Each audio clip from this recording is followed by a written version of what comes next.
السلام علیکم ورحمۃ اللہ وبرکاتہ۔ امید ہے آپ سب حضرات خیر و عافیت سے ہوں گے۔ معزز ناظرین، آج کی اس ویڈیو کا اہم مسئلہ یہ ہے کہ بعض احباب ہمارے یہ پوچھتے ہیں کہ جب ہم غسل کریں، غسل خانے میں جب ہم نہانے کے لیے جائیں تو کیا ہم غسل خانے میں برہنہ ہو کر، ننگے ہو کر کر سکتے ہیں یا نہیں؟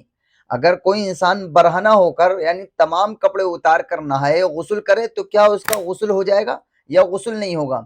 تو جواباً عرض یہ ہیں کہ غسل خانے کے اندر ننگے ہو کر نہانا یعنی تمام کپڑے اتار کر برہنہ ہو کر نہانے سے غسل ہو جاتا ہے، یہ درست ہے، غسل کیا جا سکتا ہے، غسل میں کوئی بھی کراہت یا کوئی خرابی نہیں آتی۔